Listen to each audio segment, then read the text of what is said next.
tapahtuma tai oikeastaan tällainen niin esittely matkasta kohti tätä meidän julkaisua, joka tosiaan alkoi jo tuossa noin 6 vuotta sitten. Tässä aikataulussa olisi tarkoitus käydä aika vähän läpi, että mikä Alessia on, koska varmasti on ihmisiä, ketkä ei tiedä mikä se on.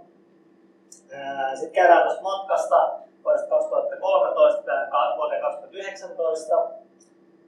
Sitten vähän tulevaisuuteen, mitä tavallaan me on tarkoitus tehdä tulevaisuudessa liittyen Alessiaan. Ja sitten sen jälkeen vähän käydään PDF-esittelyä koskien tuota kyseistä opusta.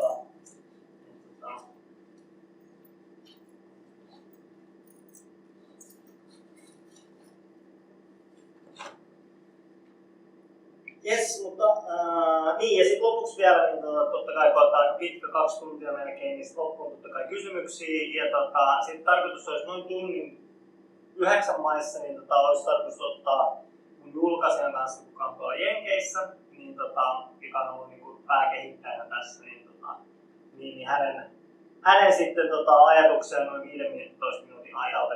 Toivottavasti tuo yhteys toimii hyvin, kun se toimi äsken, niin saadaan vielä tämä järjestettyä, mutta jos ei, niin sitten vaan mennään suoraan kysymyksiin. Mutta jes, tosiaan mikä Alessia on, niin Alessia on maailmakirja, joka tulee käyttää Dungeons & Dragons 5. edikan sekä Starfinder RPGn sääntöjä, niin se tulee julkaisemaan sekä DD5-edikalle että Starfinderille. Me tullaan julkaisemaan se 5. edikan kirja nyt ensimmäisenä ja sitten vuoden loppuun mennessä niin sitten tämä Starfinder-versio.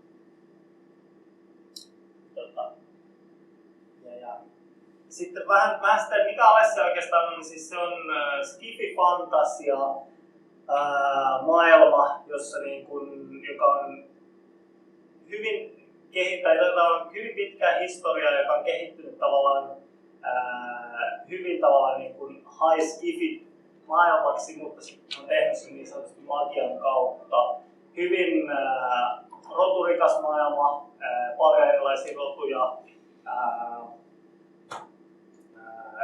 iso historia ja ehkä siinä tavallaan niin kuin lähtökohtana, kerran sitten vähän tuossa myöhemmin, että mitä nyt siinä on tavallaan niin kuin, se on ollut tavallaan tämmöinen haaveprojekti, missä yhdistyy hyvin paljon niin kuin kaikki tällaiset roolipelit oikeastaan, mitä mä itse pelannut scifiä ja fantasia, paljon DDtä, Eclipse Facea, Exaltedia, niin tässä ehkä yhdistyy paljon niin kuin niitten sellaiset niin kuin mun tavallaan niin kuin, mitä mä haen oikeastaan roolipelistä, mitä mä tykkään pelata paljon niissä, niin niitten sellainen niin kuin miksi ja kombinaatio.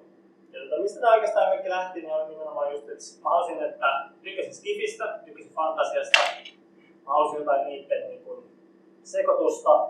Ja sitten mulle itselle tosi lähinnä on just tällainen viitamainen kulttuuri ja muuta, niin se tulee sekoittua myös tässä niin kuin pelimaailmassa hyvin vahvasti, että niin kuin itämaisuus ja niin kuin kaikki siihen liittyen buksia, teemat ja muut vastaavat, niin ne on myös vahvasti tässä maailmassa mukana. Ja tosiaan niin se maailman syntynyt lähti aika yksinkertaisesti niin, että mulle tuli mieleen, että tavallaan se on neljä isoa mannerta, jotka oli alun perin niin Alessia, Venestra, Fyrea ja Shirani. Ja niistä oikeastaan niin kun kaikki muut jäi pelkästään oikeastaan nimen tasolle ja vähän sellaisen idean tasolle, että mitä ne maailmat tai ne materiaalit pitäisi sisällään. Ja oikeastaan tuo Alessia lähti niin kehittymään enemmän. Ja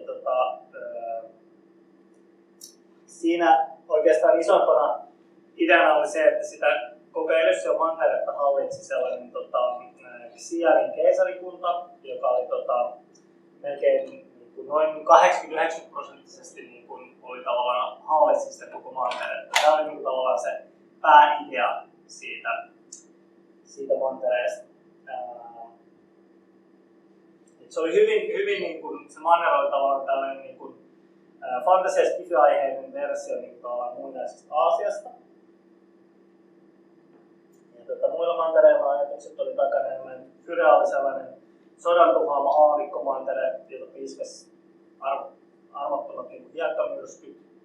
Velestra oli sellainen niin kuin elämänmagian kyllästämä viidakkomanner, jossa tavallaan niin kuin, elämä kasvoi tavallaan vähän niin kuin yli älyräittensä, ja siellä niin kuin eläimet kasvoi paljon isommiksi ja puut oli isoja ja se niin kuin, jos hakkasit viidakon nurin jossain, niin se kasvoi niin kuin hyvin nopeasti takaisin. Tässä oli niin kuin sellaiset alkuajatukset niin sanotusti tähän niin kuin mantereeseen. Ja sitten tämä Jere on enemmän tällainen niin kuin länsimaalaistyyppinen fantasia-manner, jossa sitten oli enemmän niin kuin ritareita ja kaikkea tällaista perusjuttua, mitä jos miettii tällaista perus DD-maailmaa, niin se oli hyvin pitkälti tällainen. Ja mulle ehkä niin kuin isona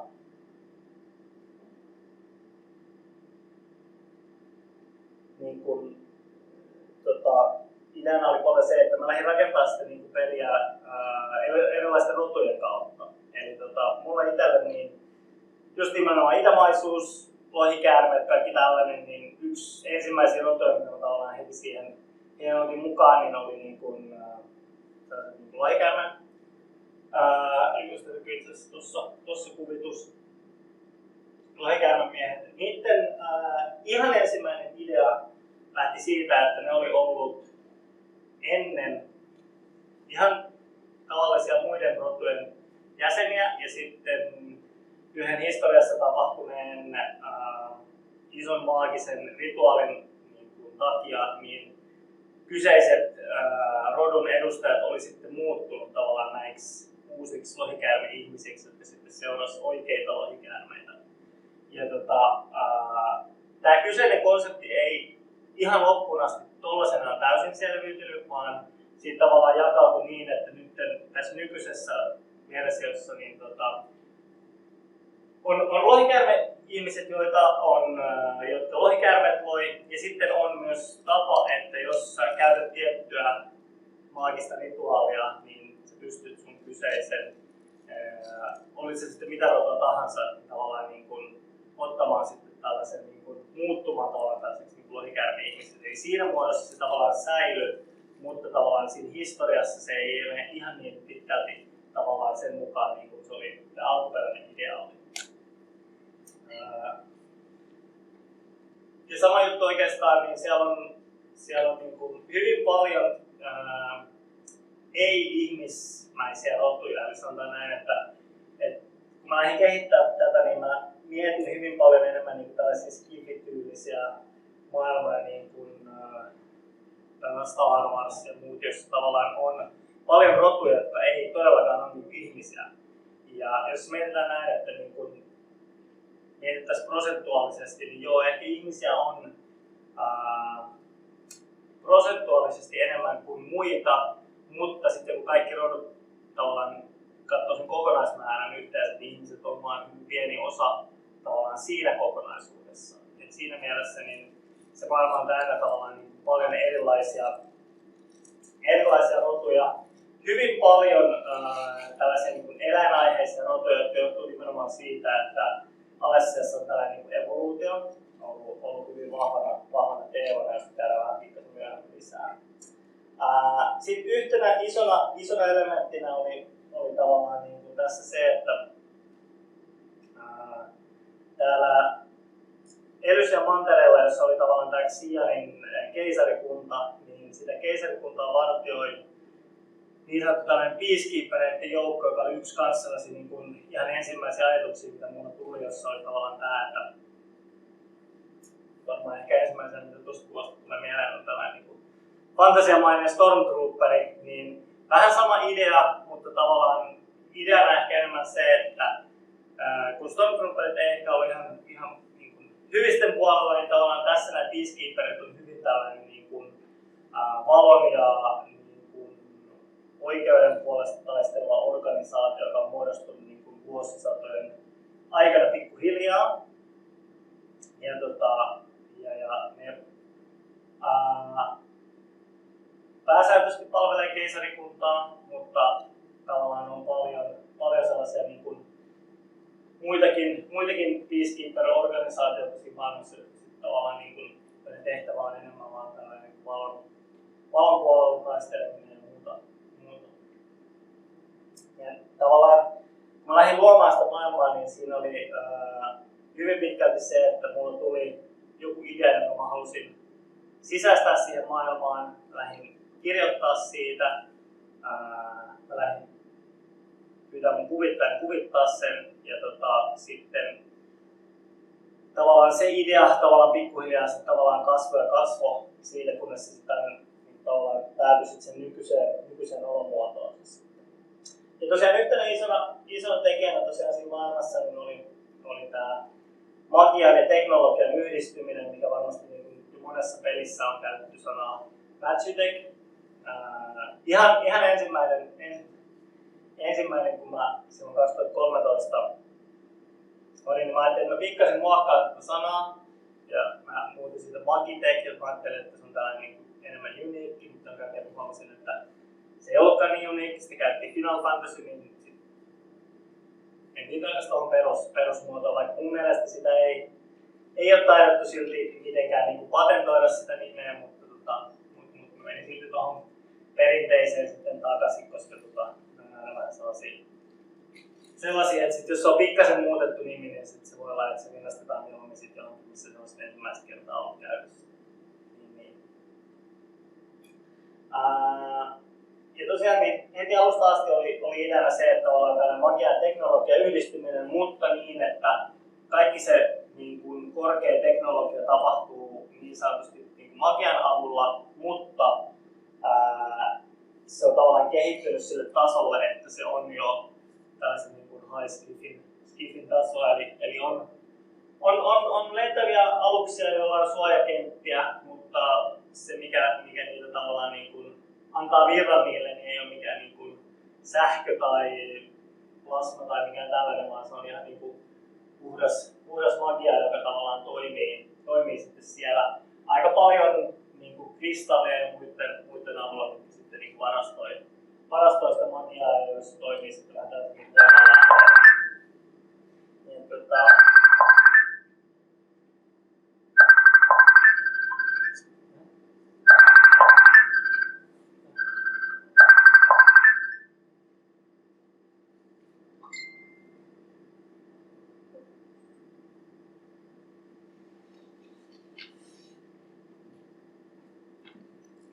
yes, eli tosiaan niin siellä on tosiaan paljon siis tällaisia niin kuin, teknologisia välineitä, jotka tosiaan on niin kuin rinnastettavissa niin kuin sanotaan tällaisen niin kuin korkeatason skifiin, mutta tavallaan ne toimii tavallaan magian avulla. Ja tosi monessa niin kuin huomatte, niin on tällaista niin kuin puun väristä puuta rakenteessa, joka johtuu nimenomaan siitä, että Alessiassa käytetään hyvin paljon puuta rakentamaan asioita, joka johtuu tavallaan niin kuin, joka on tavallaan selitetty siinä magiassa sillä, että tavallaan niin kuin, magia ja tällainen niin kuin leyline ja muut vastaan niin virtaa paremmin kiven ja tällaisten niin kuin luonnosta löytyvien materiaalien läpi, ja sen takia sitä käytetään paljon noissa niin kuin rakenteissa. Ja löytyy tosiaan ihan samanlainen niin kuin kaikista skiffi-peleistä robotteja, mekoja, lentäviä aluksia, kaikkea tällaista. Tosiaan monia rotuja ja evoluutioita, eli löytyy evoluution kasvattamia haaroita, jotka on kasvanut hyvin erinäköisiksi. Sitten löytyy rotuja, jotka on tullut toiselta planeetoilta, kenties karkureita tai muuta. Tässä on 3 uutta rotua, mitkä siitä maailmasta löytyy. Tässä on elakit, jotka on kehittyneitä elfejä tai haltioita. Sitten on Tyrianit, jotka on kehittynyt sellaisella viidakkoplaneetalla liskoista, josta johtuu vielä tavallaan toi päästä lähtevä liskomainen häntä. Ja sitten Ishrat, jotka on tällainen niin pakolaisrotu, jotka oli orjuutettu kauan aikaa sitten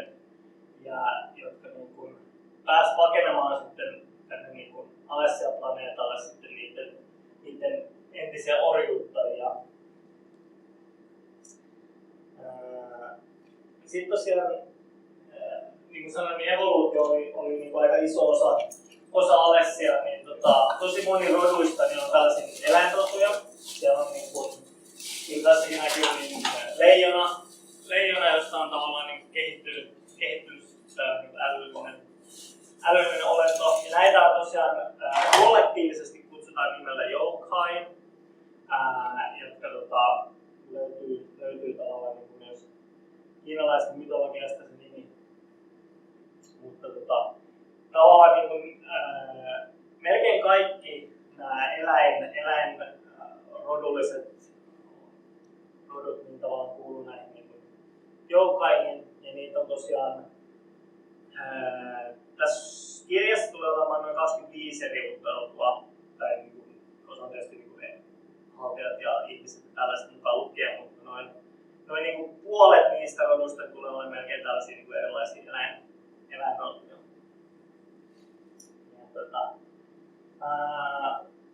Sitten on totta kai vähän niin kuin oman tyyppinen versio näistä niin kuin androideista ja roboteista. On niin sanotut sentinelit, joiden idea on tavallaan vähän tällainen niin kuin, second life, eli toinen elämä. Eli jos jostain syystä käy niin, että sun ruumis tuhoutuu ja sä oot kuolemassa ja muuta, niin on mahdollista, että sun tietoisuus siirretään tällaiseen niin kuin väliaikaiseen ruumiiseen. On mahdollista, että voidaan tietysti tuosta sun sielu palauttaa tavallaan takaisin, jos jostain syystä saadaan sun normaali ruumis takaisin jollain tavalla. Tai sitten jos käy näin, että sanotaan näin, että on kyse vaikka esimerkiksi vanhuudesta tai muusta, niin tavallaan on niin sanottuja tällaisia sentinel-kittejä, että sun saattaa olla niin kuin mukana sellaista niin laatikkoa, missä niin kuin sitten on tällainen niin kuin sentinelin ruumis, joka sitten on valmiina, että jos käy joku sellainen, että ei ole parantaneen lähellä tai muuta, niin sitten on mahdollisuus siirtää tavallaan tällaiseen ruumiiseen. Ja sitten osa tavallaan jää myös pysyvästi siihen, johtuen tietyistä syistä, että sun oma ruumis on tuhoutunut täysin tai on esimerkiksi vanhuus ja sä haluat silti jatkaa jostain syystä elämää niin tällaisessa muodossa, niin se on tavallaan mahdollista. Ja sitten tosiaan, niin kuin sanoin, niin niitä eläinrotuja on tässä maailmassa.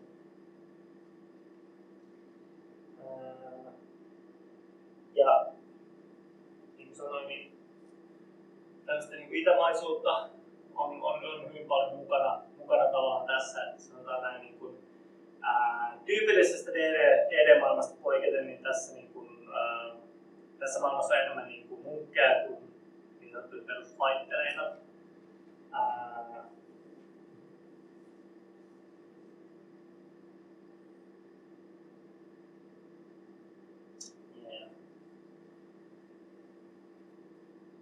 Tosiaan niin kun mä puhuin siitä Magitech-asiasta, niin ihan alun perin tämän maailman ideassa, kun mä aloitin tämän nimi oli silloin Magitech Alessia, mutta sitten siinä vaiheessa kun mä aloitin tosiaan mun julkaisijan tähän mukaan, niin siinä vaiheessa jo niin oli vähän silleen, että ensinnäkin toi nimi voi olla vähän se, että se saattaa olla vähän trademarkattu Squaresoftille tai Enixille, ja sitten muutenkin niin tämä julkaisija oli sitä mieltä, että toi Alessian nimi on ehkä parempi tavallaan kuin se, että on joku muu nimi edessä kuin tavallaan se, mikä se maailma itsessään on. Aika paljon näyttänyt tuota kuvitusta, että se onkin ehkä ollut yksi sellainen asia, että mitä silloin heti kun mä aloitin alussa kehittää tätä, niin mä olin itse sitä mieltä, että mun on pakko heti. Mä olin tosi monessa niin kun paneelissa ollut itse mukana pelin kehityksestä ja muusta, ja kaikki sanoivat, että kuvittaminen on se, mikä niin vie kaikista eniten rahaa tästä projektista. Ja mä olin silleen, no jos mä rupean nyt kirjoittaa tätä peliä, niin mun on pakko niin tässä vaiheessa ruveta sitten kuvittaa sitä, koska jos mä sit siinä vaiheessa, kun se on valmis, niin rupean kuvittaa, niin mun ei ikinä tule sellaista määrää rahaa. Ja sit mä lähdinkin niin hyvissä ajoin jo sit etsiä kuvittajia tai artisteja tähän näin. Jos olisi vaan itsellä ollut taitoa, niin mä olisin kuvittanut tätä, mutta sellaista ei ikinä kyllä ole, niin piti sit lähteä etsiä muualta. Ja kaikkien foorumeiden ja muiden kanavien kautta niin mä löysin sen, että DeviantArt on tällä hetkellä, tai ainakin silloin kun mä etin, niin oli se kaikista suosituin paikka löytää tällaisia artisteja, mistä niin kuin löytää potentiaalisia kuvittajia mun visiolle. Ja mä komissioisin varmaan ainakin 3-4 artistia alussa, että mä kokeilin, minkälaista jälkeen he tekee, minkälaisia kuvituksia tulee. Ennen kuin sitten mä tutustuin sellaiseen kaveriin kuin Angel Huerta, joka asui Meksikossa, tosi nuori kaveri, tosi lahjakas. Hän oli tehnyt ehkä joku 5 kappaletta kuvitusta DeviantArtia, ja mä olin sitten sillä että hei, että haluaisitko niinku tehdä tällaisen maailmaan, että mä olin julkaisemassa siitä kirjan ja tarkoitus olisi, että niin kun pitkän ajan aikana niin mä voisin niin kun 1 kuvituksen per kuukausi tai 2 kuvitusta per kuukausi niin tilata sulta, että olisiko sinulle kiinnostusta tällaiseen. Ja totta kai kun se, niin kun, mä olen yleensä toka asiakas ikinä, niin kun, se sitten innostui siitä ja tavallaan sai sitten sitä kautta niin rahaa siihen, että pystyi hankkimaan parempia tabletteja ja muuta, niin hän sitten tavallaan rupesi voisin sanoa, että niin kuin noin 80% varmaan kaikista kuvituksesta, melkein 90% on hänen tekemään, mitä tässä kirjassa tulee olemaan. Ja yksittäisiä kappaleita kuvitusta niin on varmaan noin 150-200, eli varmaan noin 150 kappaletta niin hän on itse ne kuvittanut. Löytyy myös muitakin artisteja, joita mä sitten käytin ehkä vähän, sanotaan näin, että selkeästi huomasin, mitkä hänen niin lahjakkuudet oli, niin mä saatoin sitten ottaa niin tällaisia niin landscape-kuvia tai muita niin sitten muilta artisteilta. Ja tässä on ihan ensimmäinen kuvitus, mitä Alessiaan ikinä tehtiin. Ja oikeastaan heti kun hän oli tämän tehnyt, niin mä olin silleen, että okei, tämä on just se tyyli, mitä mä haluan. Vähän sellainen niin kuin sarjakuomainen, hyvin vähän ehkä niin kuin... Mun idea, kun mä sanoin silleen, että mitä mä haluan, niin mä sanoin silleen, että se on sarjakuomainen, vähän niin kuin manga-anime-tyyli, scifi fantasia. Ja sitten lopullinen tulos oli tossa, eli mä olin ainakin itse hyvin tyytyväinen, ja varsinkin kun mä vertaisin muihin, mitä mä olin katsonut, niin hintalaatuisuuden oli sen verran hyvä, että mä olin, että no niin, nyt tehdään tästä sitten tällainen pitkäaikainen diili, että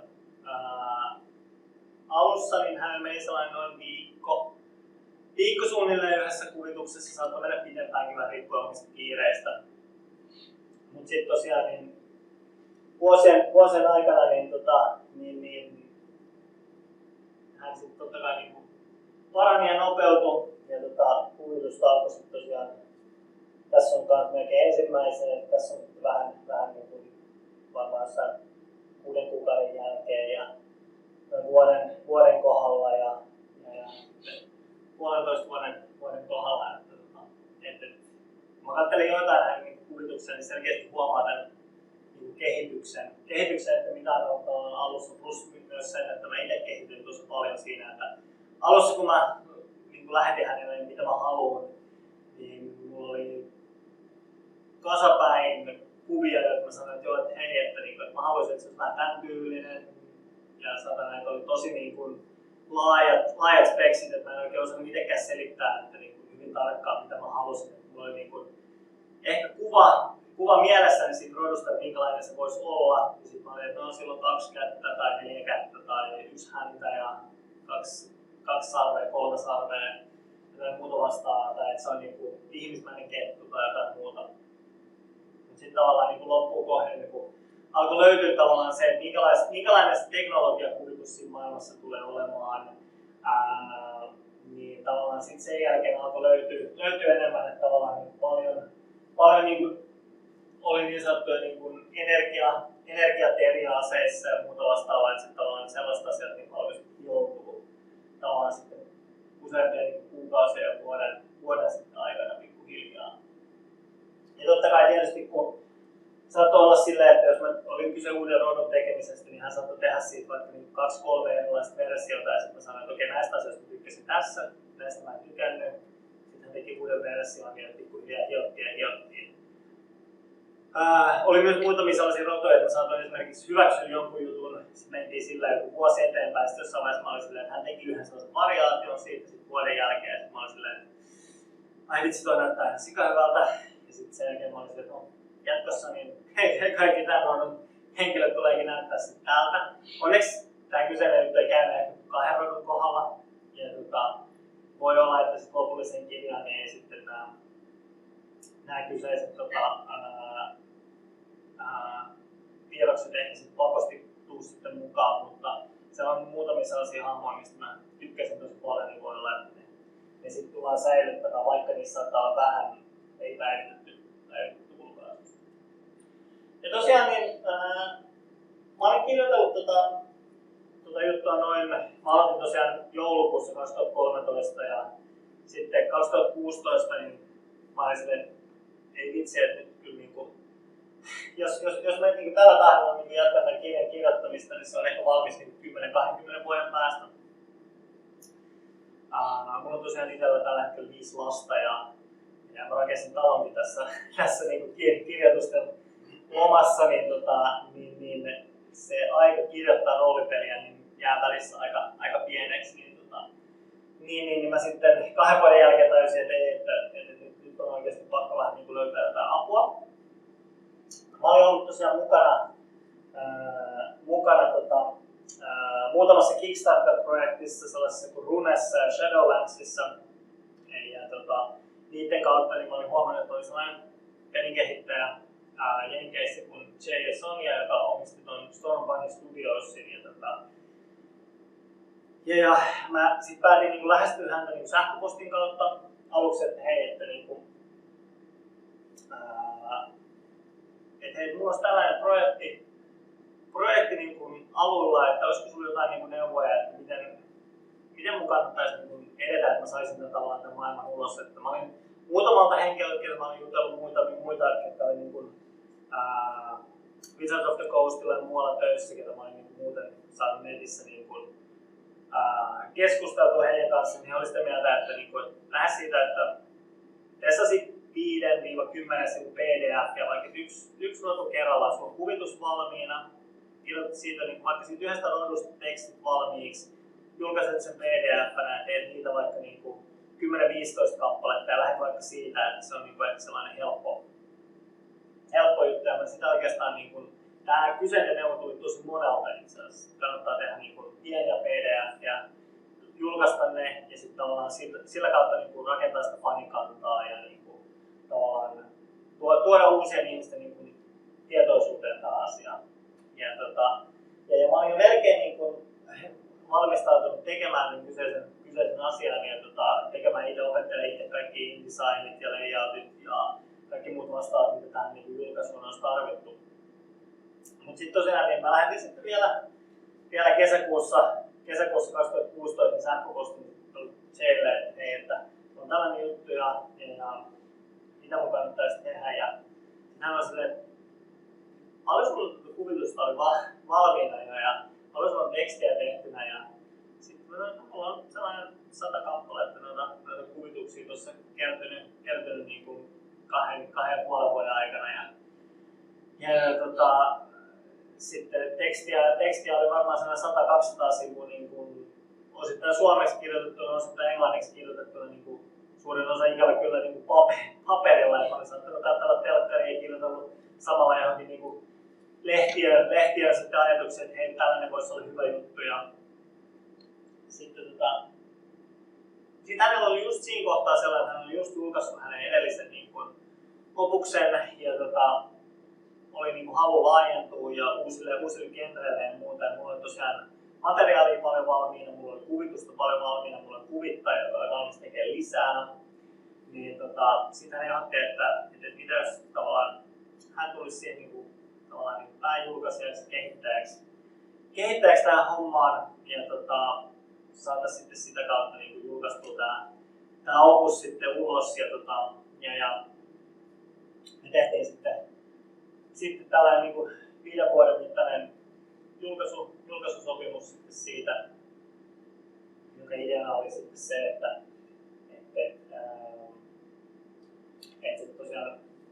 Starfinder Studios niin kehittää ja julkaisee tuon maailman. Ja kuitenkin niin, että mulla on niin täysi omistajaoikeus siihen hommaan ja se, että kaikki tavallaan niin lopulliset hyväksynnät ja muut on kuitenkin mulla. Että mun oma maailma, että mä en ole kuitenkaan siitä luopua, vaikka tavallaan niin kuin sitten osa kehityksestä tavallaan siirtyykin sitten muualle. Ja sitten heti sen jälkeen, että melkein se koko syksy ja talvi 2016 menikin sitten siihen, että mä sitten keräsin kaiken materiaalin, mitä mulla oli lehtiöissä ja kaikessa muussa ja kirjoitettu suomeksi, niin se, että mä kirjoitin sen digitaalisesti englanniksi puhtaaksi, silleen, että niin mä on vähän kirjoitusvirheitä. Ja tosiaan niin siinä vaiheessa, kun mä keräsin kaiken, mulla oli sellainen, niin kuin, ehkä sellainen tämän kokoinen nippu paperia, jossa oli niin sellainen, tässä on vähän aikaa kestää, kun mä näin kirjoitan puhtaaksi, mutta me löydettiin netistä hyvä sellainen sovellus, mitä ilmeisesti niin kuin Jere oli aikaisemmin käyttänyt kuin Basecamp, johon pystyi sitten niin kuin lataamaan paljon materiaalia, me latasin kaikki kuvitukset sinne ja sitten tavallaan kaikki tekstit niin tavallaan englanninkielisenä sitten sinne. Niin Jere rupesi niitä sitten käymään läpi. Ja sitten käytiin vielä kaikki kuvitukset läpi, että tavallaan yritettiin saada tavallaan sellainen niin kuin yhtenäinen linjaus just esimerkiksi kaikkeen tällaiseen niin graafiseen kuvitukseen, että jos tehdään jotain, niin mitä kuitenkin vähän käytetään referensseinä, että siitä tulee hyvin niin jatkossa tavallaan samankaltainen. Paljon sellaisia asioita, mitä mä en niin itse koskaan ollut miettinyt niin tarkkaan. Mulla idealla oli vaan se, että hei, mä haluan tällaisen maailman ja mä haluan nämä kaikki aina, kun tuli joku hyvä idea mieleen, mä kirjoitin sen paperille ja olisin, no lisätään sitä tähän maailmaan. Ja sitten se oli aikamoinen niin tilkkutäkki sitten siinä vaiheessa, kun se kaikki koottiin niin yhdeksi yrityksellä kirjoitin ne puhtaaksi. Mä olisin, nämä varmaan jotenkin saadaan palapeliksi aseteltua yhteen. Sitten tosiaan niin tehtiin sellainen 5 vuoden kestänyt plääni koko projektille, että vähän se, että nyt mitä suunnilleen tämä kehitys luultavasti tässä kestää, missä vaiheessa meillä olisi julkaisu, mitä sen julkaisun jälkeen.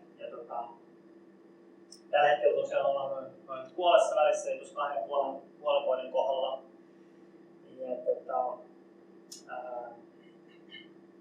Sitten tosiaan tuossa 2016 niin alettiin nimenomaan kerää sellaista niin päädokumenttia, mistä on niin sanotusti tämä pääkirja.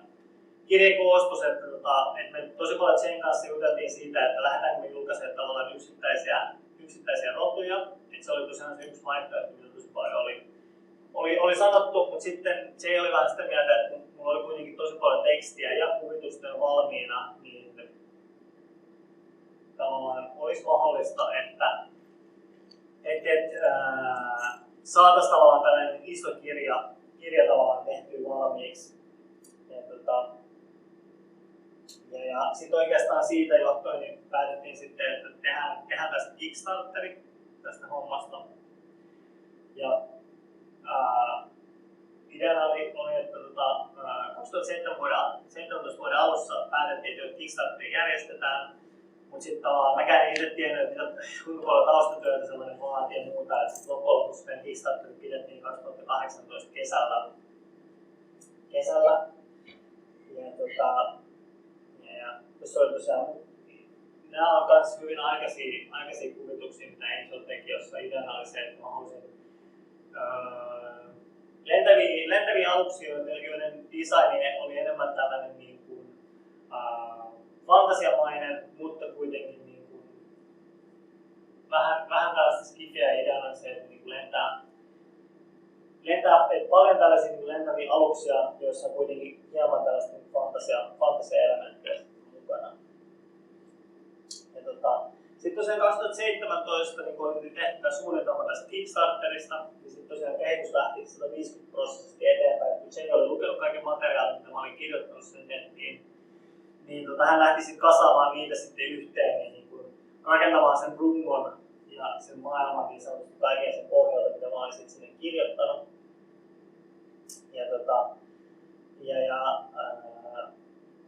Suunnitelma oli se, että olisi sellainen noin 30-50 000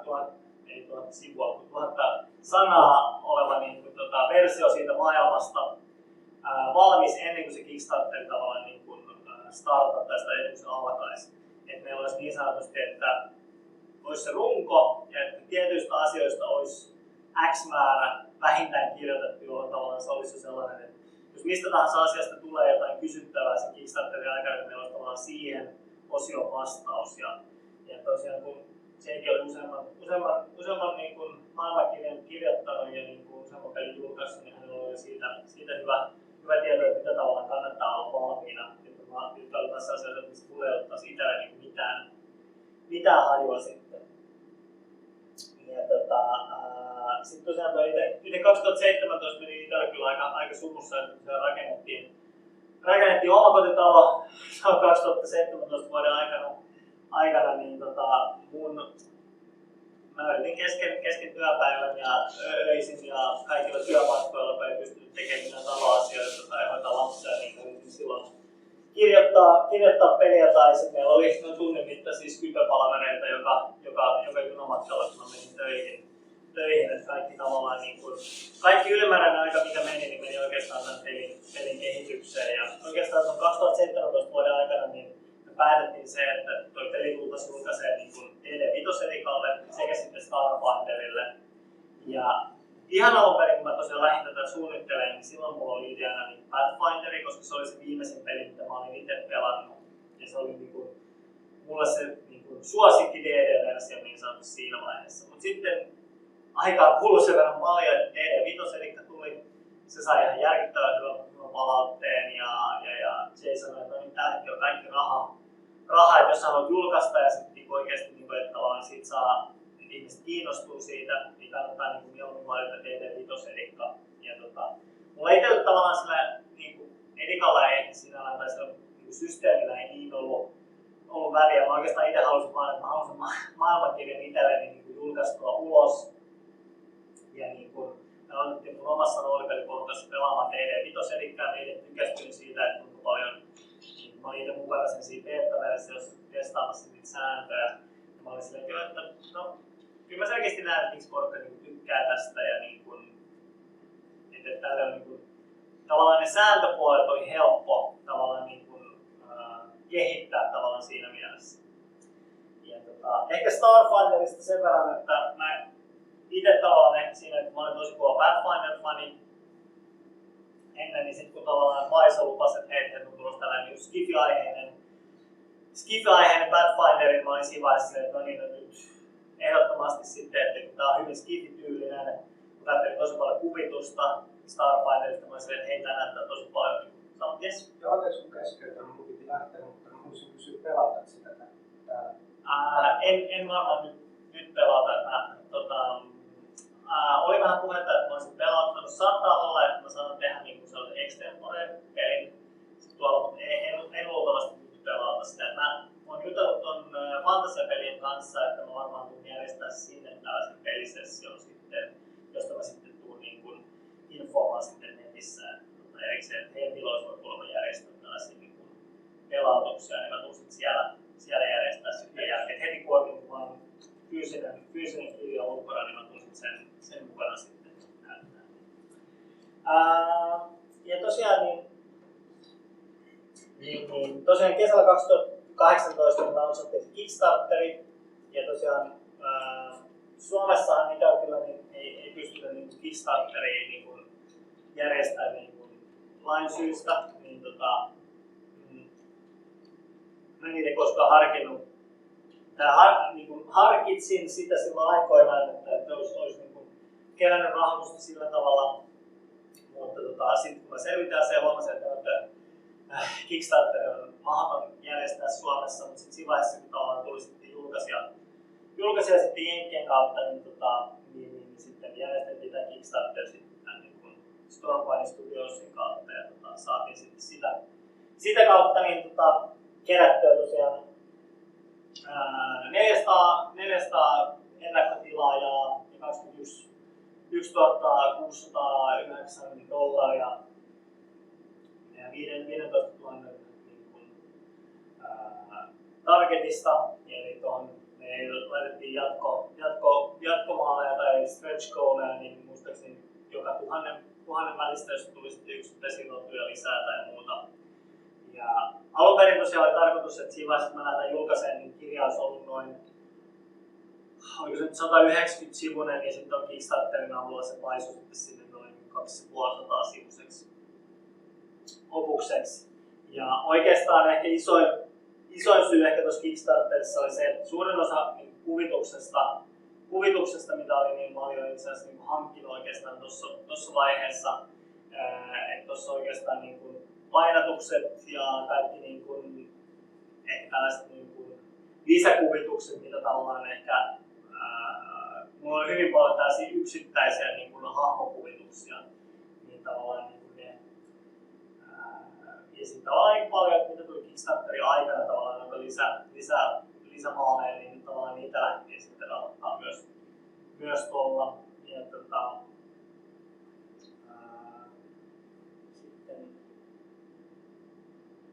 sanotaan näin, että mä olin itse hyvin tyytyväinen. Mä olin tavallaan siinä vaiheessa, kun me niin mietittiin tätä Kickstarteria, mä sanoin jo, että mä tuun joka tapauksessa niin vetää tämän niin kirjan maaliin, ja niin oli puhe, että tehdään tämä.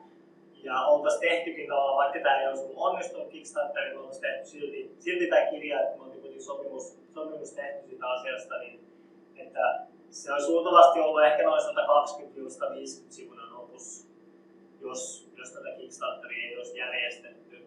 Et meillä oli materiaalia kuitenkin sen verran siinä vaiheessa kirjoitettu, että oltaisiin tavallaan tällainen pieni kirja pystytty sitten julkaisemaan siinä vaiheessa.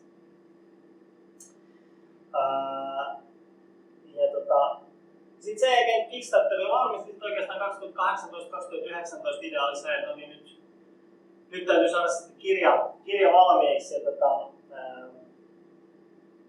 Ja tosiaan kaikkien niiden niin saatojen maalien johdosta, niin siitä kirjasta oli tavallaan Kickstarterin lopussa, niin luvattu, että tulee noin 246-sivuinen opus. Ja sitten luvattiin Kickstarterissa 5 uutta klassia, ja nyt sitten viimeisen 1,5 vuoden aikana niin me huomattiin, että hei, että siitä tulee tosi vähän epätasapainoinen, jos me otetaan 5 tiettyä klassia, joista tehdään niin sanottu tällainen niin oma Alessia-versio, niin tehtiin sitten päätös, että paisutetaan ne 5 klassista 9. Ja ne tuli lisäämään pikkasen kirjaa. Alun perin siinä kirjassa oli tarkoitus, että otetaan noin 10-15 rotua. Ja nimenomaan oli tarkoituksena ehkä se, että kaikki ne rodut, mitä tavallaan tällaisesta perus DD Players Guidesta tavallaan ei löydy, niin tuodaan ne rodut nimenomaan alussa siihen. Tällä hetkellä siinä opuksessa on 26 rotua, jossa on myös mukana ihmiset ja haltijat. Sekin pikkasen paisui osittain Kickstarterin myötä ja osittain myös sen johdosta, että mä innostuin vähän liikaa noista roduista. Ja tosiaan tällä hetkellä niin se on ilman kuvituksia niin 290 sivua, nyt kun se on valmis, niin se luultavasti kuvituksineen tulee olla yli 300 sivuinen teos kokonaisuudessaan. Mutta mä olen itse hyvin tyytyväinen siitä, että tavallaan niin se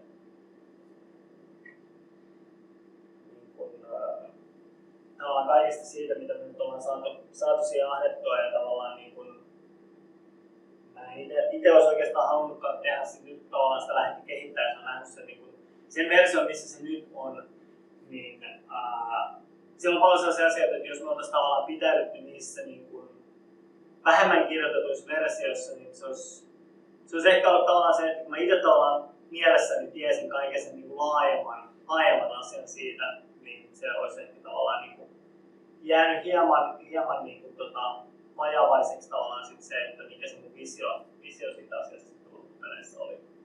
Ja tosiaan alussa oli tosiaan 4. Mä piirsin ensimmäisen kartan, siinä oli 4 saarta silleen niin tälleen hyvässä 4 muodostelmassa. Mä olisin, että hei, tää näyttää ihan normaalilta kartalta. Siinä on 4 sellaista niin iso saarta ja sitten tää on kyllä juttu. Ja sitten sitten tässä on tällä hetkellä se maailmankartta.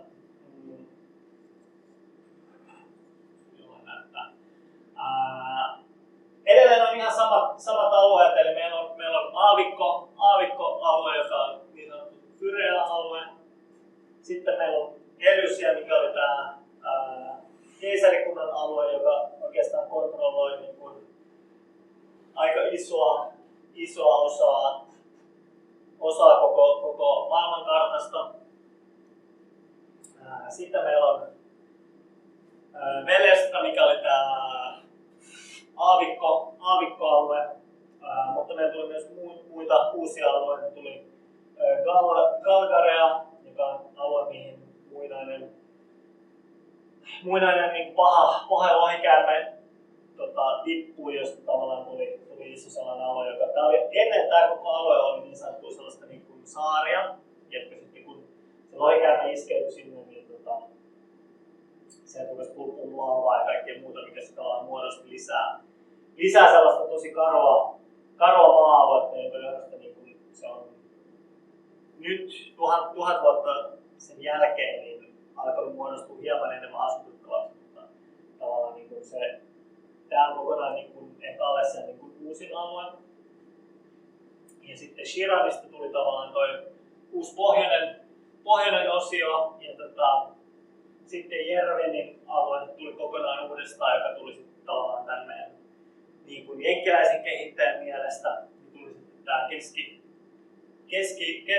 keskialue tuossa, ja sitten tuollainen ylimin jäätikköalue, joka on tuolla ihan pohjoisessa, joka oli osittain siinä alkuperäisessä kartassakin mukana, mutta tavallaan sai vähän uudenlaisen idean sitten tässä lopullisessa kartassa. Ja tuossa hämärästi pystyy näkemään Euroopan. Ehkä vähän sellaista tiettyjä piirteitä, että Suomi ja Ruotsi on siinä jäänyt. Vähän sen siellä. Ja ehkä yhtenä isona ideana tässä on myös se, että kyse kun on vähän tällaisesta sci-fi-jutusta, niin me ollaan myös otettu vahvasti niin kuin tämä planeetta itsessään mukaan tähän. Eli tässä on suunnilleen 1/3 ehkä tästä niin kuin planeetan koko pinta-alasta. Eli tässä on koko planeetan toinen puoli, niin tavallaan me ei olla siihen menty edes tässä asiassa. Ja mittakaava suunnilleen niin on noin 10 kertaa isompi kuin maapallo, eli kartta-alue on hyvin iso, eli nämä alueet sinällään niin nämä on hyvin isoja. Eli tavallaan niin mittakaava, mä halusin jo jossain vaiheessa, että tämä on nimenomaan niin kuin tällainen niin megaluokan kokoinen planeetta, joka tavallaan niin kuin, jossa on paljon tavallaan niin kuin rotuja, paljon populaatiota. Ja sitten siinä vaiheessa oikeastaan, kun päästään niin sanottu noin kunnon niin kuin sci-fi-elementteihin, niin sitten siellä tavallaan niin kuin käy vähän ilmi, että tavallaan tämä on tavallaan unique tavallaan tuossa universumissa tämä kyseinen planeetta. Ja sitten tosiaan kuvituksena niin just tosiaan, että paljon niin kuin, lentäviä aluksia ja paljon niin tällaista itämaalaista arkkitehtuuria ja nämä on esimerkiksi noiden peacekeepereiden tällaisia vartiotonneja, mitkä tavallaan leijuu tuollaisten niin kuin lentävien kalliolohkareiden päällä, jotka tavallaan niin kuin on rakennettu ihan puhtaasti siitä, että on nostettu maasta tuollainen iso kalliolohkare niin kuin tuon Magitekin avulla ja niissä on suojakentät ympärillä ja tykkejä ja muuta vastaavaa, mitä löytyy sieltä. Ja näitä tavallaan kiertää koko tuon keisarikunnan raja-alueet, niin on rakennettu täyteen tällaisia niin kuin lentäviä torneja.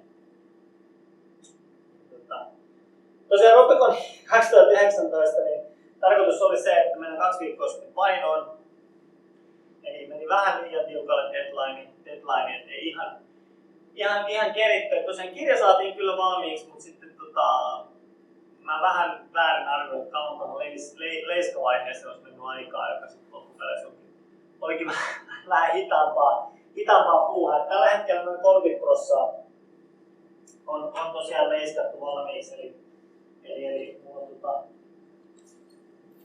on täällä printattuna mukana, niin voi sitten tämän jälkeen nyt jokainen tulla katsomaan, että minkä näköinen suunnilleen tästä kirjasta on sitten tulossa. Täällä on ensimmäiset 80 sivua on nyt sitten niin kuvitettu ja laitettu niin leiskoihin sitten mukaan, että jos joku haluaa sitten katsoa, että minkä näköinen suunnilleen tästä opuksesta on tulossa, niin voi sitten selailla. Tosiaan, niin, jos nopeasti katsoo, niin tosiaan niin tällä hetkellä niin toi Word-dokumentti, missä meidän toi koko työ on, niin siinä on tällä hetkellä 136 000 sanaa. Meidän targettisanamäärä oli 140 000 ja page count on tällä hetkellä 290, kun on puhtaasti tekstistä kyse. Me ollaan noin 40 sivua yli meidän Kickstarter-tavoitteen jo päästy, mutta tosiaan johtuen just näistä muutoksista, että kasvatettiin klasseja ja muita vastaavia, niin huomattiin sitten, että haluttiin niin kun, tavallaan se tulee pikkasen paisumaan siitä ja sitten tiettyjä juttuja, mitä me oli ajateltu, että no, tehdään tuosta nyt vain 1 sivun pituinen niin selitysteksti, niin se paisuikin sitten ehkä 3-sivuiseksi tai 5-sivuiseksi. Nämä on vähän tällaiset, niin aika paljon käytiin kyllä nyt keskustelua, että mitäs kun se menee painaiksi sitten enemmän ja muuta, mutta sitten arvioitiin vähän, että hei, että mieluummin me tehdään sellainen niin lopputulos, mihin me ollaan itse tyytyväisiä, kun se tavallaan niin ruvetaan karsimaan se liikaa pois sitten. Ja mä oon tavallaan siihen lopulliseen asiaan, mitä me nyt päätettiin sitten, niin kyllä hyvin tyytyväinen, että vaikka sitten ehkä meille hieman enemmän joutuu maksamaan. PDF-julkaisu olisi tarkoitus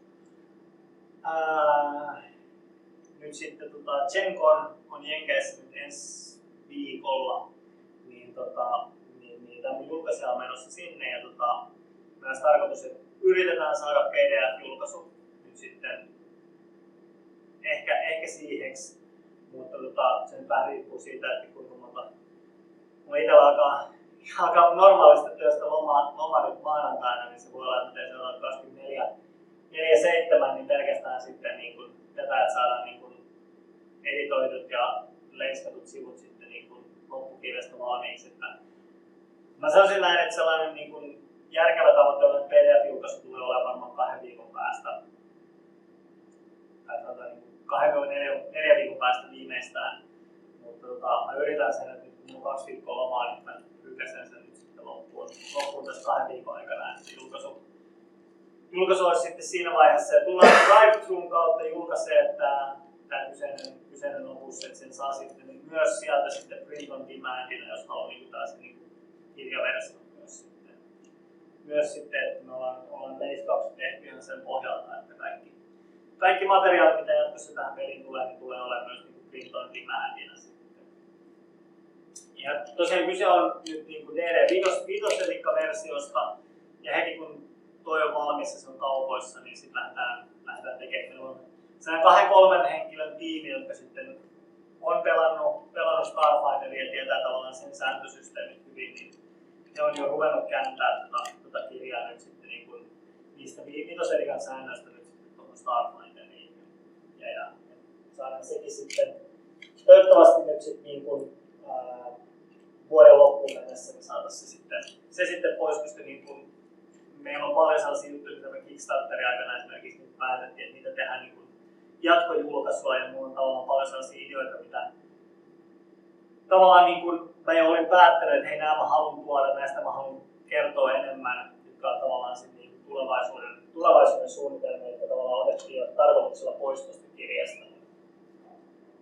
Ja ehkä just niin tavallaan siihen tulevaisuuteen liittyen, niin kun se on tosiaan niin kun sci-fi-maailma, niin tavallaan nyt tässä ensimmäisessä kirjassa niin me fokusoitiin hyvin paljon pelkästään tähän niin kuin Alessia-planeettaan.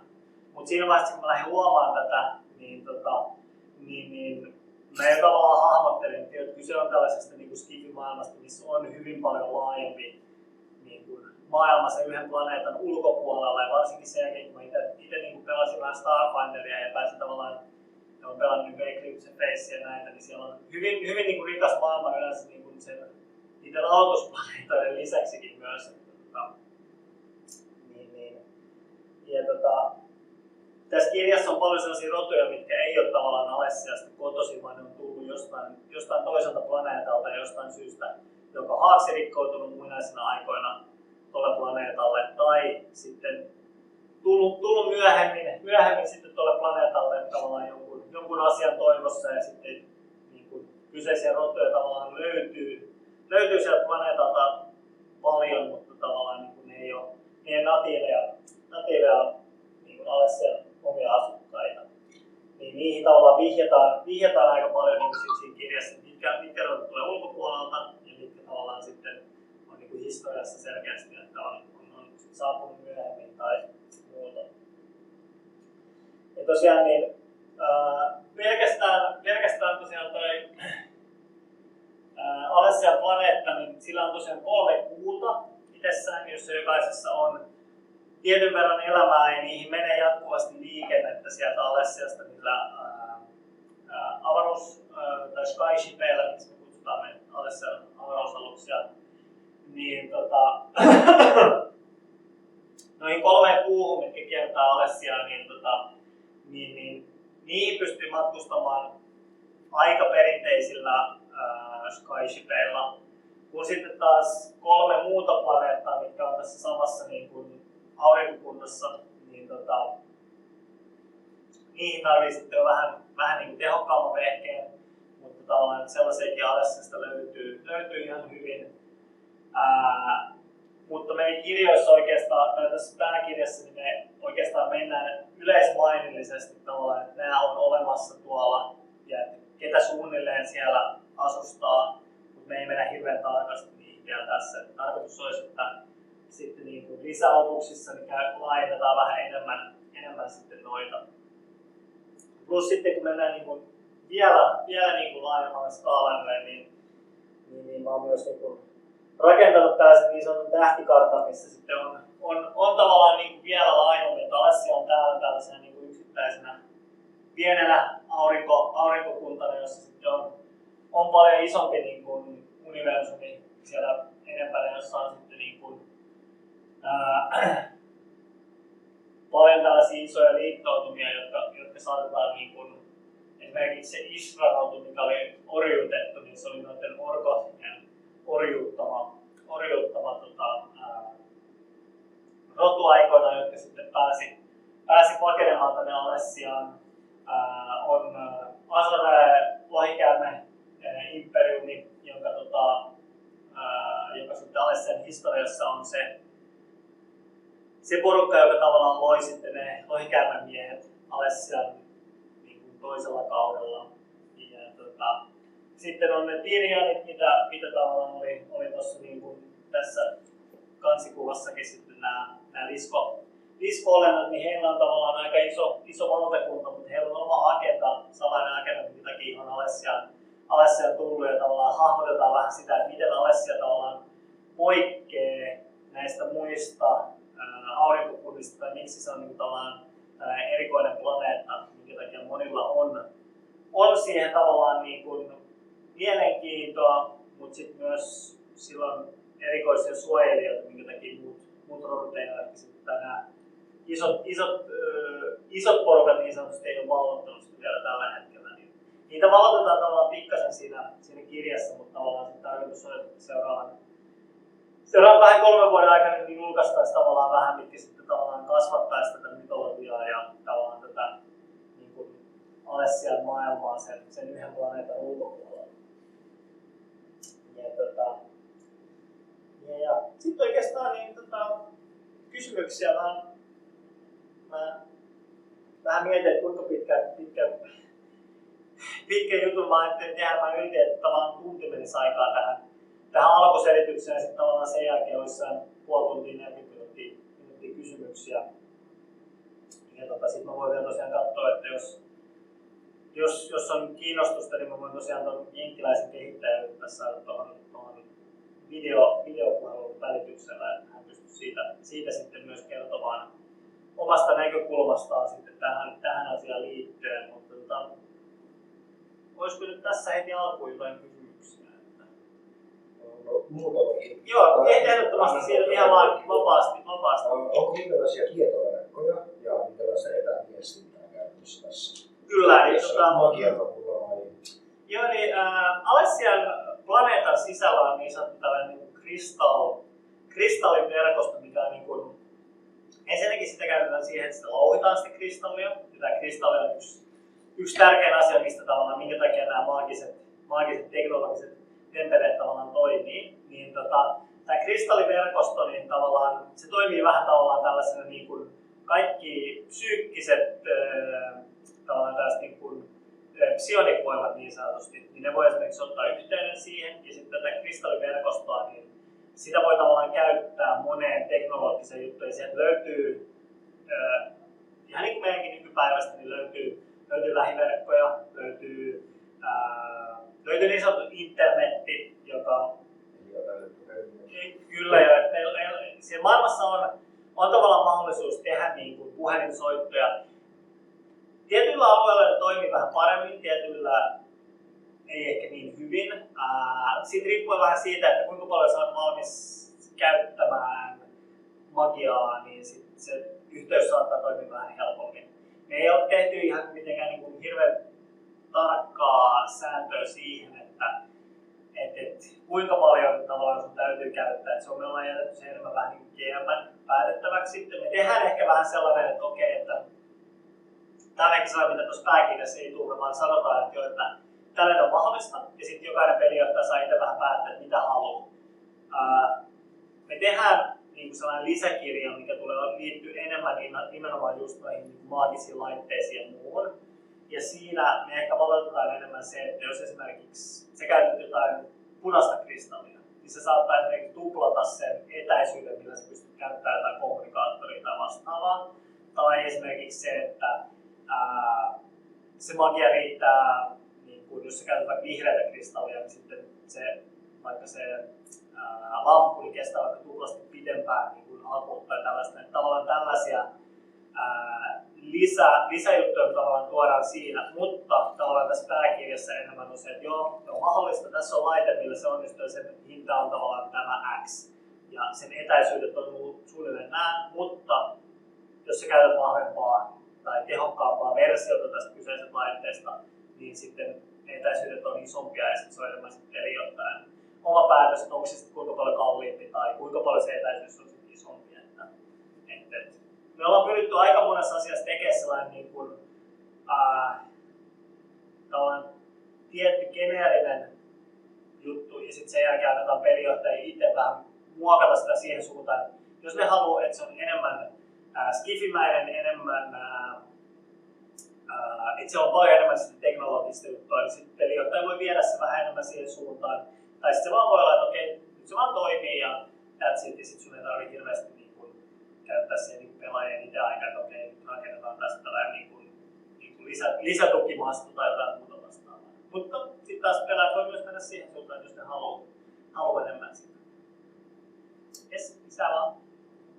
No, mä voisin kysyä sitä, puhuit, että on tulee tuossa paljon näitä uusia klasseja ja rotuja, niin entä sitten nämä aseet ja vaikka spellit, että miten paljon ne pohjautuu niin koko D&D:ssä, niin vanhoja vaikka ne kokonaan uusia? Siis sanotaan, että loitsut pohjautuu hyvin pitkälti niin D&D:ssä, niin käytetään D&D elikan niin kuin loitsuja. Aseita, niin voi käyttää ihan niin kuin, tämä maailma on kuitenkin rakennettu silleen, että sä voit käyttää D&D Player's Guidea ihan niin kuin normaalisti. Eli jos sä haluat pelata sorcereria tai jotain muuta, sä voit pelata sitä tässä maailmassa, niin kaikki menee silleen yksi yhteen. Mutta tavallaan täällä on sellaisia skillejä, mitä tavallaan ne hahmot, jos sä teet sorcererin tai druidin tai joku muun, niin ne ei tule saamaan jotain drive-skilliä tai teknologiskilliä tavallaan niiden perustetussa. Sitten se on pikkasen modaamaan niitä, että ne tavallaan toimii vähän paremmin. Et sen takia me tehtiin tavallaan, tässä on esimerkiksi, vaikka me luettelen klassit, niin Arganisti, joka on enemmän tällainen niin kuin Wizardi-pohjainen. Et se on niin kuin, suurin osa klasseista, mitä me tähän rakennettiin, niin me otettiin joku Player's Guiden klassi ja tehtiin siitä niin sanottu Alessia-versio. Meillä on arkanisti, joka on niin kuin wizardi periaatteessa, joka käyttää niin kuin, sä voit, samalla kuin DD-säkin on, vitosessa on se, että kolmostasolla tavallaan sä haaraudut tavallaan, jos sä teet joku valinnan. Niin tässä tavallaan sä voit joko valita sieltä tavallaan tällaisen niin kuin elementaalimagia, mikä on vähän tällainen itämainen juttu. Tai sitten just se, että sä käytät esimerkiksi tässä Alessiassa on näitä leylines, jotka sitten tavallaan tuo paljon tavallaan tätä niin sanottua magiaa ja virtaa, mitkä on siellä täällä, niin ne tavallaan ottaa yhteyden niihin ja kanavoi sitä kautta magiaa, tai esimerkiksi pystyy tekemään teleportin niin, että sä pystyt matkustamaan sen leylinin niin suuntaan, teleporttaamaan vaikka tavallaan teleport-spelliä, koska vielä tässä vaiheessa sulla olisi mahdollistakaan, mutta tavallaan sä voit sitä käyttää vähän aikaisemmin. Ja sitten meillä on niin munkki, joka tehtiin hyvin pitkälti munkista. Sitten meillä on varauderi, joka on periaatteessa tämän maailman niin fighteri, mutta se pohjautuu vähän enemmän tällaisen, niin kuin, jos miettii Warhammer 40-toimista, niin vähän tällainen niin kuin Space Marines-tyylinen niin kuin fighteri enemmän, joka käyttää just sit aseita ja se on vähän ehkä yhdistetty niin kuin fighteria ja niin kuin barbaaria, mutta sitten niin skifi-ympäristössä. Sitten meillä on orakkeli, mikä on sitten taas niin kuin tämän maailman periaatteessa tällainen klerikki. Uskonnoista ehkä vähän sen verran, että Alessian historiaan perustuu se, että hyvä voitti. Oli tällainen iso niin kuin hyvä ja pahan välinen taistelu ja hyvä voitti. Ja sitten sen jälkeen alkoi tällainen 1000-vuotinen niin kuin, kultainen aika, minkä aikana just esimerkiksi tämä Magitech tavallaan niin kuin kehitettiin. Niin suurin osa niin kuin, ihmisistä seuraa niin sanotusti valon uskontoa, joka on niin kuin path of, niin kuin valon polku. Ja tavallaan niin kuin, muita uskontoja löytyy, ja tavallaan tässä maailmassa ehkä niin, jumalat on ollut hyvin, niin kuin, silloin kun tavallaan tämä sota oli, niin jumalat tai niin kuin, tässä maailmassa, mitä me kutsutaan niin sovereigns, niin ne tavallaan niin kuin, astu myös tavallaan tähän maailmaan, jolloin niin kuin, isoja osia niin kuin Alessiakin tuhoutui, esimerkiksi just koko niin kuin, aavikko tavallaan muodostui siitä, että niin kuin, tavallaan tämä iso sota oli menossa.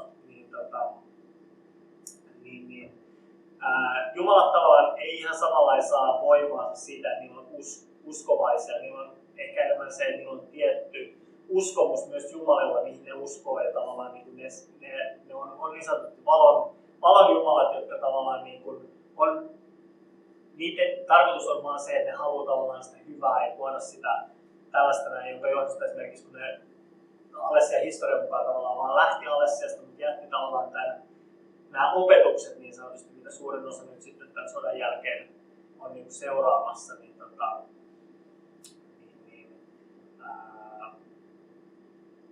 niin uskontokin on vähän erilainen. Siellä on, tuossa pääkirjassa tulee 6 erilaista uskontoa. Siinä on yksi, joka liittyy teknologiaan, yksi, mikä liittyy näihin lohikäärmeisiin, mutta niissä kaikissa on tietyllä tavalla myös se valoaspekti, koska ne on kaikki vähän sen valon. Se ei tarkoita sitä, että ei, niin kuin, joku voisi pelaa jotain niin kuin pimeyden jumalan tai jonkun enemmän neutraalin jumalan. Niitäkin on siellä maailmassa, mutta johtuen tästä sodasta, minkä nämä valojumalat voitti, niin suurin osa Alessian kansoista tavallaan seuraa sitten tätä valoa. Et sinällään niin ne uskonnot on vähän heikompia, mutta niissä on hyvin paljon eri niin kuin tavallaan, ne näkee sen valon vähän eri kantilta. Joku seuraa sitä valonoppeja teknologian kannalta, joku seuraa tavallaan enemmän tällaisen niin kuin maan ja puun ja tällaisten niin kuin elementtien kautta, kun sitten taas joku seuraa hyvin vahvasti niin kuin, sitten niin kuin jotain tiettyä sen valonoppeja tosi tarkkaan.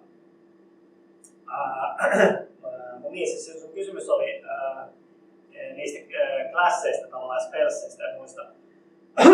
Niin, tässä tulee tosi paljon haarniskoja. Kaikkiin haarniskoluokkiin tulee omat Alessia-haarniskat. Tulee myös, 40 ainakin uutta asetta, jotka on ihan puhtaasti tavallaan niin kuin, Alessiassa on hyvin vahvasti tällainen näin, että siellä on paljon miekkoja, siellä on paljon jousia ja tällaista näin, mutta saattaa esimerkiksi olla niin, että jousut ampuu just energiaa ja tällaista, että se on niin kuin, jos on esimerkiksi Stargatea katsonut, niin jos kun näillä niin chafoilla on esimerkiksi ne staffit, mitkä ampuu niin näitä energialaukauksia, niin Alessiassa on vähän seurattu vähän saman tyylistä tavallaan niin kuin teknologian kehitystä aseiden suhteen. Siellä on aseita, eli sun voi olla niin sanotusti tällainen niin kuin rynnäkkökiväärin näköinen ase, mikä ampuu niin kuin energiasäteitä, mutta johtuen just siitä, että kun siinä on vähän tällaista itämaisuutta, niin tosi moni klassi esimerkiksi osaa käyttää just tällaisia niin kuin, martial arts-tyylisiä fiittejä. Niin myös ne aseet vähän kuvastaa sitä, että siellä on tosi paljon just niin kuin sauvoja ja kaikkea tällaista käytetty, jolloin sit niitä on yhdistetty siihen, että se sauva, sun saattaa olla sauva-ase, joka on staffi, mutta sitten siinä on myös tällainen niin kuin energiablaster-ominaisuus sitten siinä, jolloin se on tavallaan vähän niin kuin tällainen niin kuin kaukoase sitten. Eli hyvin paljon siis uusia aseita, mutta voi edelleen käyttää siis niin kuin vanhoja DD:stä löytyviä aseita, mutta me ollaan pyritty tavallaan tuomaan, että tässä olisi niin paljon erilaisia aseita, että tavallaan sun ei ole pakko. Mutta sä voit myös tosi helposti tavallaan tehdä se, että jos sä löydät joku sellaisen ominaisuuden tavallaan tässä, että hei, tää selkeästi sopii tähän aseeseen ja tässä pelissä me ei tuotu sulle siitä geneeristä versiota, niin sä voit tavallaan tehdä sen hyvin helposti, että se onnistuu. Eli ei periaatteessa tarvii kuitenkaan mitään mitosliikaa sääntöjä, jotta pystyisi olemaan. Se on sinällään... No sanotaan näin, että spellien osalta kyllä tarvii, että sanotaan näin, että me tuodaan tässä spellejä, mutta ne on hyvin pitkälti sellaisia spellejä, mitkä on niin kuin Alessia, niin kuin omia Alessia-spellejä. Jos tietyillä klasseilla pelaa, niin voi olla, että ei ehkä tarvii, mutta siinä on myös se, että Players Guidessa on paljon fiittejä, mitkä periaatteessa on niin geneerisiä, että ne passaa myös tähän näin. Tuohon just on kysymässä seuraavaksi, että backgroundeihin ja fiitteihin on tulossa lisäyksiä. Oli joo. Backgroundeissa ei tule minkäänlaista monta. Mä voin tuossa itse asiassa avata tuon. No, se ei näy.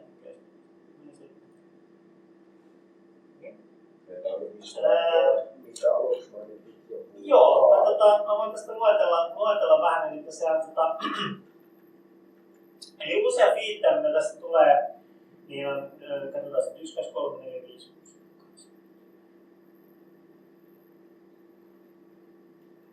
7. Noin 40 uutta fiittiä tulee, uusia backgroundeja, uusia skillejä tulee, computer, kulttuuri, drive, street, psyche, spacefaring, technology, eli se oli 7 uutta skilliä. Sitten backgroundeja tulee 1, 2, 3, 4, 5, 6, 7, 8, 9, 10 kappaletta tulee uusia backgroundeja, jotka me päätettiin valita tähän backgroundeiksi hyvin paljon sellaisia, jotka liittyy johonkin tiettyyn Alessian alueeseen tai sitten johonkin tiettyyn, esimerkiksi tässä on sellainen niin kuin awakened, eli sä herät tällaisesta niin kuin kryo-unesta, joka johtuu siitä, että yhdessä kohtaa Alessian menneisyydessä tapahtui tällainen tosi iso tuho, ja sitten osa ihmisistä pelastautui sillä tavalla, että ne meni tällaiseen niin kuin, yhden järkyttävän ison avaruusaluksen sisällä olevien niin kuin kryökapseleiden sisälle. Ja ne on jostain syystä sitten vasta nyt herätetty. Ehkä tämä kyseinen kryökapseli esimerkiksi siirrettiin jonnekin muualle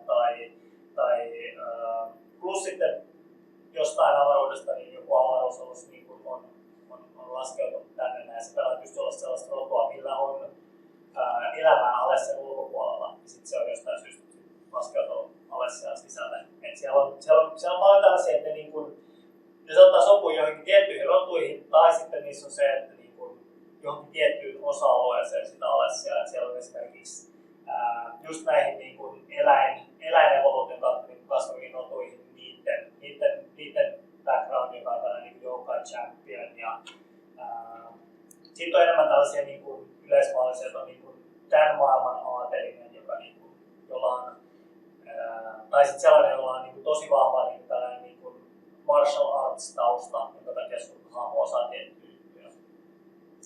Ja ehkä muutamia sellaisia, tuosta ehkä tuli lisämielenä, tässä on muutamia sellaisia erikoissääntöjä, mitä ei ole perus DD:ssä. Meillä on esimerkiksi sellainen sääntö kuin stundit. Ja tämä oli sellainen asia, mitä mä nimenomaan halusin tuoda vähän sen itämaisuuden ja muksia teeman kautta, että on niin sanottuja sellaisia niin kuin vähän Hollywood-maisia stuntteja, jotka näyttää vähän tällaiselta, jos on katsonut jotain niin muksia, leffoja tai muuta vastaavia, että siellä on niin kuin, sinulla saattaa olla joku niin kuin sellainen hyppy, että sä pystyt hyppäämään tosi pitkälle, tai sä, jos me luettelen täältä muutamia näitä stuntteja, mitä täällä esimerkiksi on, niin Monk's Flip, sitten on esimerkiksi Quick Standi, Safe Sprintti. Että onhan tällaisia Hollywood-maisia juttuja, että okei, nyt sä liikutkin esimerkiksi vain 3 kertaa nopeammin, kun sä normaalisti pystyt liikkumaan. Ja näillä on oma sellainen niin kuin puuli, joka on niin kuin sellainen resolve-puuli. Ja jokaisella hahmolla, kun se aloittaa pelin, niin sillä on tietyn verran niitä pointseja. Ja ne niin kuin palautuu vähän samalla kuin peli tai niin kuin tietyn restin jälkeen. Ja sitten sä voit käyttää niitä aktivoimaan näitä. Ja samoin, että jokaisella klassilla saattaa olla sellaisia juttuja, että esimerkiksi sulla on joku tietty kyky, siinä on se niin sanottu normaali versio. Ja sitten jos sä käytät noita resolve pointteja, sä pystyt tekemään siitä jotain upgradeattu versio tai muuta vastaavaa. Vähän niin kuin tavallaan tällaisia, näitä on tavallaan vähän samalla kuin featit. Ne on vähän niin kuin extra feattejä periaatteessa, mutta saattaa olla, että näillä on tietty klassi requirementti, joku rotu requirementti tai ihan pelkästään joku niin kuin statti requirementti, että se vaatii esimerkiksi vaikka Dexi 19 tai jotain muuta, että sä voit saada sen. Mutta jos voit Dexi 19, oot sä mikä klassi tahansa, niin sä voit saada sen, niin sit sä voit yhtäkkiä niin kuin lyödäkin joku tosi hienon niin kuin erikoisliikkeen niin sanotusti, vaikka sä olisit maagi tai joku muu vastaan. Totta kai sit sun kaikki muut statit vaikuttaa ihan normaalisti damageen ja muuhun, mutta tavallaan, että saadaan vähän sellaista niin kuin lisäaspekteja, mikä tavallaan liittyy vähän siihen niin kamppailulajeihin ja muuhun vastaavaan. Kysy vaan. Sitten kun skillimäärä, jos on tullut käytössä mitä 7 lisää, joo. Niin tuleeko sitten niitä skillejä vedoa myös hahmojen, klassien ja backgroundin kautta, mitkä on nimenomaan näitä Alessia-sidonnaisia vai? No meillä oli tarkoitus tehdä silleen, että me laitetaan tuohon lista tavallaan sellaisista skilleistä, mitä on käytetty. Tietyt skillithän ehkä niin kuin DD:stä, niin saattaa olla, että ne ei ole enää sit niin käytössä tavallaan tässä. Mutta mä tein uuden hahmolomakkeen, joka meillä on vielä itse asiassa laitettu sitä jakoa, kun me tullaan laittaa se nettisivulle niin kuin ilmaiseksi downloadattavaksi. Niin siinä on tällä hetkellä kaikki, muistaakseni 2 skilliä mä otin pois siitä perusversiosta, mitkä meni vähän päällekkäin.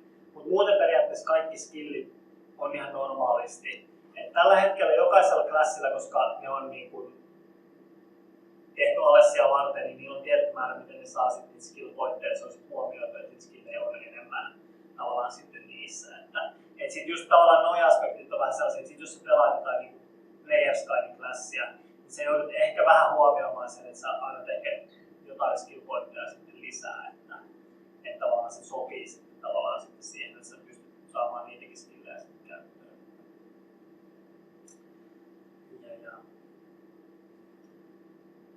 Joo, kysy vaan, jos on muita. Joo. Kiinnostaa se maailmanloppuprosessin aloitus. Silloin 2013 ne osaa kirjoittaa suoraan. Sillä tavalla, että nyt tästä julkaistaan. No ei. Onko sulla pohjalla mitään siinä? No siis sellainen, että siinä ei ollut oikeastaan niin kuin, mulla oli ehkä enemmän se, että pelattiin hyvin fantasia-tyylisiä pelejä. Me pelattiin aika paljon Exaltettia, jos oli vähän tällaista niin kuin fantasiaa, jos oli tavallaan vähän tällaista niin kuin skifi-tyylistä niin kuin siellä taustalla. Ja mä olin vähän siinä vaiheessa vähän silleen, että hei, mä halusin vähän jotain kirjoittaa. Mä olin DD:stä, varsinkin Förgatteranassista, niin mä olin itse tosi kiinnostunut. Ikävä kyllä meidän peliporukka ei koskaan innostunut siitä maailmasta niin paljon pelää niin mun lisäksi. Niin mä olin kirjoitellut jotain raapistuksia ja muuta vastaavia, mutta sit mun henkkohtaisen elämässä kävi sellainen, että mä olin niin isossa aloitusmuudessa 2013 vuoden lopussa. Ja se oli ehkä sellainen niin kuin viimeinen juttu, että mä olin vähän silleen, että jos olisi tullut lähtö, niin muutama asia olisi ehkä jäänyt harmittamaan. Sitten mä olin vähän silleen, että mä mä haluan kokeilla julkaista jotain. Et se oli ehkä sellainen niin kuin viimeinen niin kuin juttu, että mä halusin tavallaan, että mä haluan niin kuin jotain julkaista, koska tämä roolipeli on aina ollut niin kuin mulle tosi tärkeä asia. Ja vaikka ei mulla olekaan aikaa niin paljon pelata, niin se kehittäminen on sellainen, mitä mä voin tehdä itse himassa yksin. Niin ne oli ehkä vähän niin kuin sellainen kolminaisuus, että niin kuin, roolipelit tosi lähellä. Mä oon aina halunnut kirjoittaa kuitenkin, että sitä mä oon tehnyt tosi pitkään. Mä oon ottanut, että jos me ollaan pelattu jotain omia juttuja, niin mä oon saanut kysyä, että hei, niin kuin, mulla olisi tällainen hahmoidea, joka on niin kuin 5-sivuinen taustatarina, jossa on kaikkea tosi niinku rajua jotain muuta. Tai se, että kaikki muut pelaa jotain hyviksi ja sitten pelaa jotain pimeyden pappi, joka on niinku piilossa yrittää niinku olla. Mulla on aina ollut vähän sellainen niinku, yrittänyt niinku hakea tosi niinku erikoisia niinku hahmoja ja kaikkea muuta. Et kyllä, sitä kautta vähän on ollut, mutta se maailma itsessään, niin kyllä se oli vasta sitten 2013 vuoden lopussa.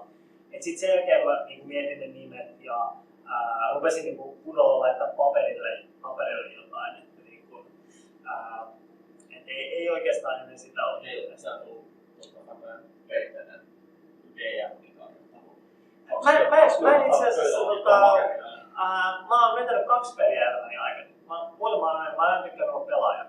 Et siis mä sanon näin, että mä tykkään niinku, kirjoittaa ja tavallaan tehdä siihen mun hahmoon kaikki juttuja, mutta sanon näin, että mulla on ehkä kärsinyt vähän se, että meidän porukassa on niin järkyttävän hyvä DM, että siinä on ollut, kynnys on ollut niin kova, että ei koskaan aikaan hirveästi tullut. Mä oon muutamia pelejä silloin tällä vetänyt tällaisia yksittäisiä. Nyt tää uusin niin kuin peli, mistä pelataan, tämä DD5, niin tässä meillä on tällainen kiertävä pelijohtaja. Et niin melkein jokainen voi olla vuorovainen pelijohtaja. Siellä on niin tällä hetkellä nyt 4 henkilöä, jotka jokainen vetää vähän niin sitä omaa, mutta sitten siellä on sellainen pitkä tarina, mikä tavallaan sitten niin aina menee tietyn paljon eteenpäin. Mutta sitten saattaa olla 2 peliä, niin tämä henkilö vetää 2 peliä, sitten seuraava henkilö vetää 3 peliä ja näin poispäin. Niin ehkä nyt sitten tässä tulee enemmän niin kuin nyt sitten vedettyä niitä pelejä ja varmaan nyt sitten tämän osalta niin pitää ruvetakin vetää enemmän pelejä. Mä oon itse aina oikeastaan pelaaja. Se on vähän poikkeus muihin, mitä tässä on jutellut, että on vetänyt tosi paljon pelejä. Mä oon nyt ehkä omille lapsille, niin mulla on haastanut, että mä pelaa. Ehkä jossain vaiheessa tätäkin, mutta tässä on ehkä vielä vähän niin kuin mun vanhin lapsi on vasta 9, että se ei ole niin kuin. Sano vain. Joo, tuli mieleen, että kun tässä on avausaluksia ja muita vetämuksia, niin on alusten välissä taistella. Perinteisiin noitsut ja hahmot ja hitvaihtaa. Joo, eli tässä tulee niin kuin säännöt tässä pääkirjassa ihan siitä, että miten niin kuin tämä avaruus tai näiden alusten välinen niin kuin, taistelu tulee olemaan. Ja, tässä maailmassahan on energiakenttiä tai shieldeja periaatteessa, jotka on force fieldejä, jotka tulee olla niin kuin, sulla voi olla tällainen henkilökohtainen niin kuin suojakenttä. Osassa harniskoista on se suoraan, osassa se on silleen, että sä voit niin kuin, vähän upgradea sitä harniskaa, jolloin sä pystyt saamaan siihen tällaisen. Ja ne toimii vähän, ei ihan samalla tavalla kuin Starfinderissa, missä ollaan niin sanotusti nämä temporary hit pointsit, niin kuin tavallaan niiden sun omien hit pointsien lisäksi. Mutta tavallaan se, että sulla on tietyn verran esimerkiksi kierroksessa niin sanottua tällaista niin kuin shieldia, että tavallaan, jotta tavallaan se menee siitä läpi, niin sitten sun täytyy eka tavallaan ne hit pointsit syödä umpeen.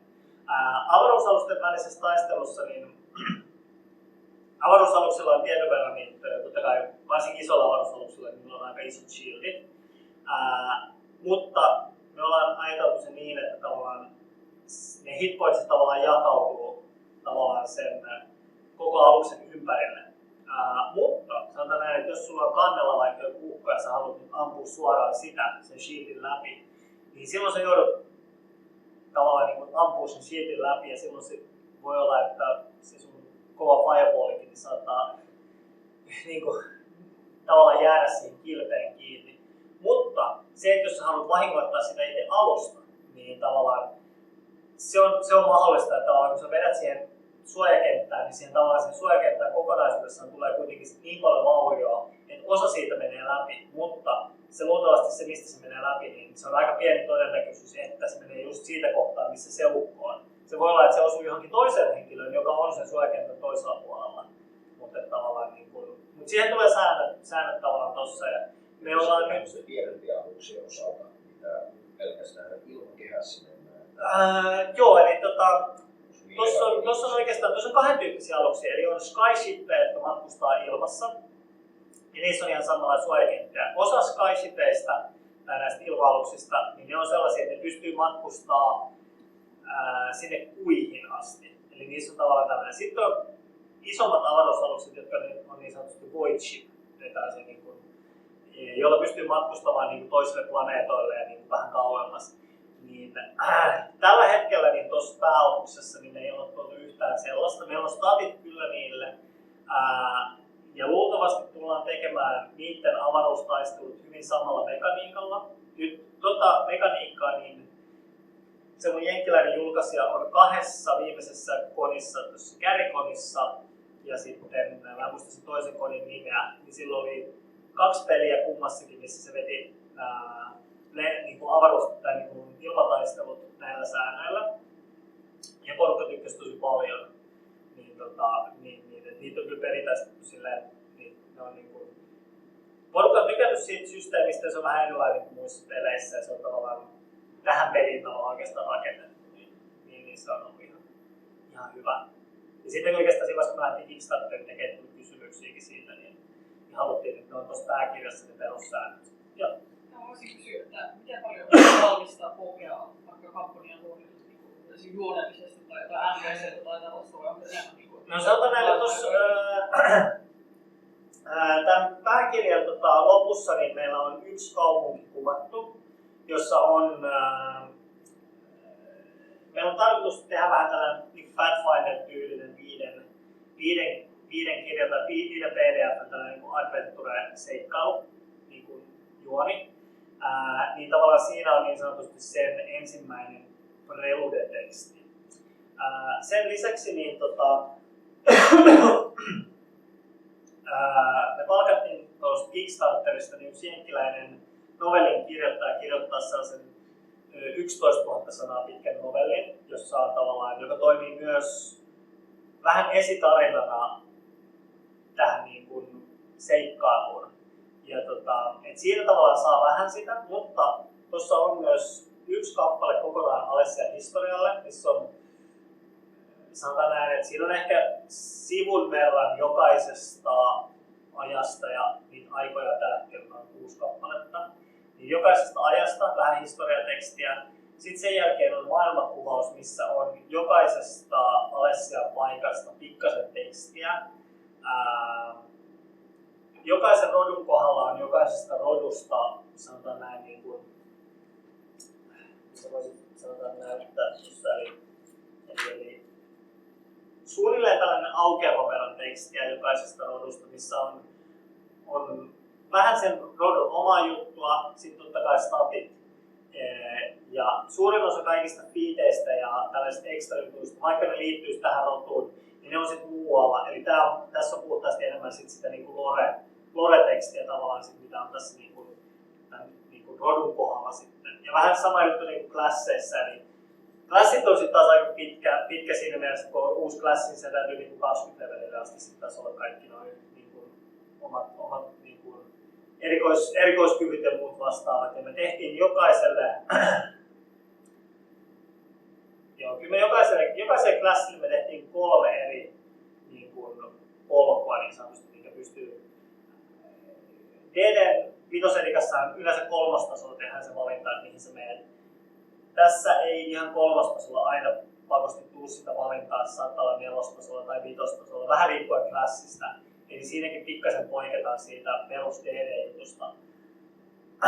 Mutta ne stuntit varsinkin, mitä tuossa tulee mukana, niin ne vähän kompensoi sitä, että sä kyllä joka levelillä niin sä saat kyllä tavallaan niin kuin sen verran kaikki lisäominaisuuksia, että tavallaan sit se pitää sen aika rikkaana sen niin kuin hahmon. Mutta mä sanoisin näin, että mä olisin itse halunnut enemmän niin kuin ihan sitä niin sanottua lore-matskua tuohon kirjaan. Ja varsinkin niin kuin, mulla on mielessä niin kuin, ja mulla on paperilla kirjoitettu tosi monesta paikasta niin kuin tekstiä, että on niin kuin, haltijoiden kaupungista on tosi paljon tekstiä, niiden kulttuurista ja tällaisesta.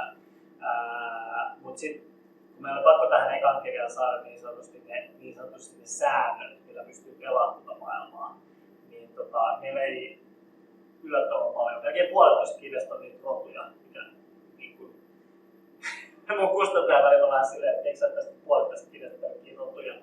Mutta ja... Oliko tuossa luomisprosessissa jotain, mitä sä nyt järkkätä ei mietittynä otettu toisin? No siis sanotaan näin, että kyllä mä oon niinku sitä miettinyt, että siis tosi monella esimerkiksi niinku, tää mikä nyt lähti Paisolta ja meni nyt tälle miltä tuli tämä Sean, mikä on DD:täkin kirjoittanut. Mikä? Siis meni tälle, mikä nyt julkaisi näitä sitä Strangein ja Strange RPGn ja sit sillä tuli toi mitä se on? Ne voi jäädä näin paljon tyhjää.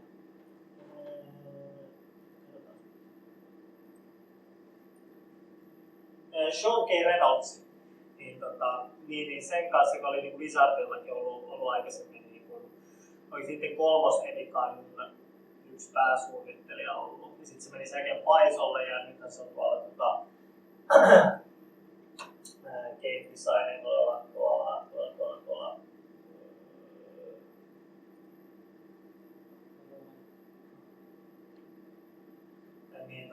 niin se kaippelee esimerkiksi netissä, niin sekin kanssa, siis tosi moni, siis tällainen, ketkä jenkeissä julkaisee tosi paljon, niin kuin, varsinkin DD:ssä on julkaissut näissä, niin tosi moni neuvotellaan sitä, että kannattaa lähteä niistä niin pikku PDF-missä julkaisee.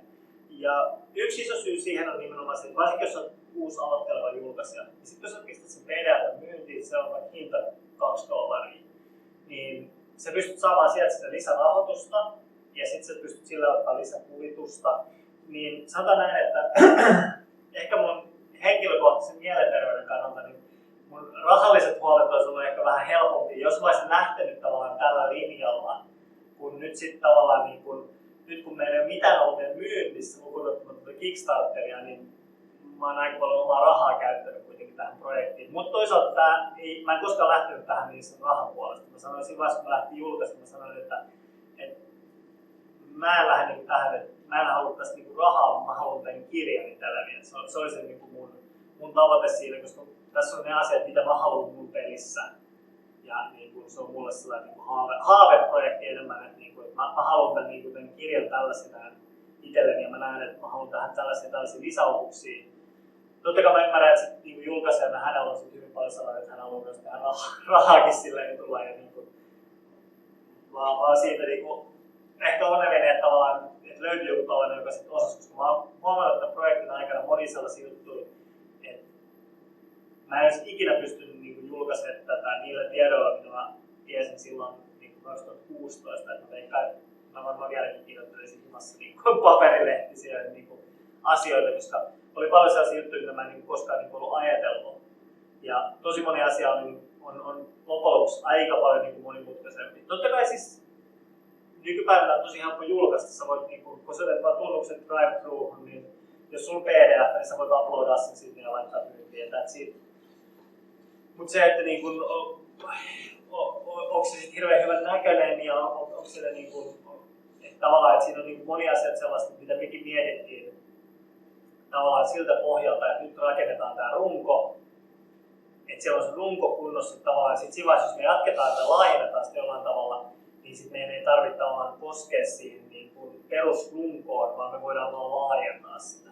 Että tavallaan ne oli paljon sellaisia, mitä mä en ehkä niin kuin, en miettinyt, olisin ehkä halunnut miettiä, että mä olisin voinut rakentaa jotain tiettyä asioita toisin tai aloittaa niiden kirjoittamisen aikaisemmin, että sekin on ehkä vienyt tosi paljon enemmän aikaa nyt niin täällä suunnassa, jos mä olisin tiennyt ne asiat. En mä tiedä, että olisinko mä ehkä tehnyt, ehkä just jossain noissa niin kuin rotukuvituksissa, niin että niissä tavallaan niin kuin,